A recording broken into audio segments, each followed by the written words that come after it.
What's the deal, y'all? This your boy King Eric, the Media Assassin, coming at y'all with another video. Subscribe to Off the Cuff Radio, subscribe to Screwball Radio, let's go.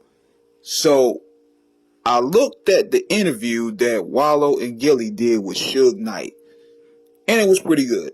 It was pretty good. They let Suge get a lot off his chest, because, when you being in confinement like he is, you can't really respond to a lot of things that's said about you. Now, he gave him the clarity of what's going on with his case. Like how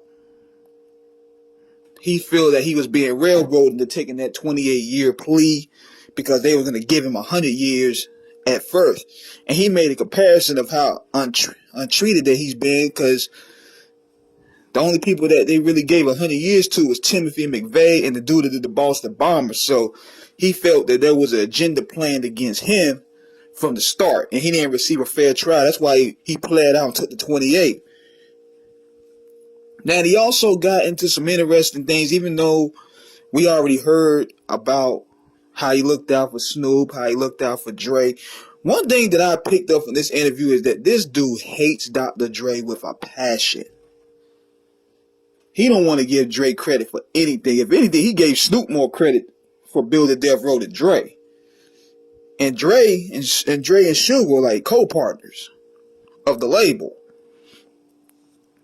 So the first part of the interview, it was him, he kind of rambled a little bit about what he's supposed to do for the youth and sticking together. But where the main interesting parts of the interview is where he addressed the people that have been talking mainly about him, and that's Mob James and Whack 100.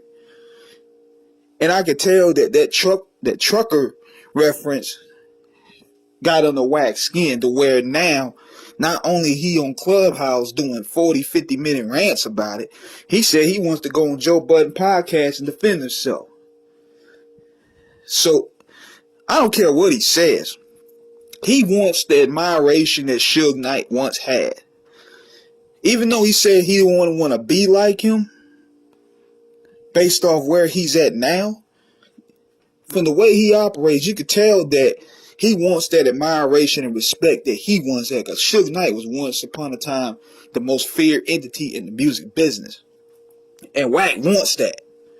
That's why he figures going on Clubhouse, he could bully these weenies. He can go ahead and get those stripes off of that. But he made a valid point about this. He said, you and Mob James, y'all arguing this, that, and the third. Why don't y'all squabble up? Put on pay-per-view or something. Get it out the way.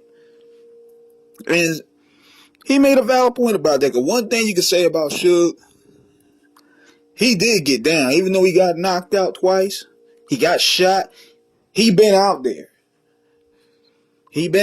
So it's like we can't really take that away from him. He ain't afraid to get down. He got a reputation for a reason. But there was an interesting part about Snoop's trial that he talked about, where he basically implied that the gun that killed that dude was from Snoop in many different ways. And I noticed how Gilly and Wallow didn't really follow up on it. It's either two things, because number one, they're not legit interviewers. They're basically rappers and street niggas that started a podcast. Either that, they didn't know how to follow up, or number two, they didn't want to get deep into that because, they got to protect the street code. I bet you a guy like Vlad would have spliced that situation up. He would have this thing going 50 parts. 50 parts of the same interview. And this interview was like, 50 minutes? But he talked about looking out for Tupac, looking out for Dre, looking out for Snoop. He talked about how he spent $5 million to get for Snoop's freedom. It was an interesting interview, nevertheless, because he felt that since he got locked up, everybody had an opinion on things. And he said that.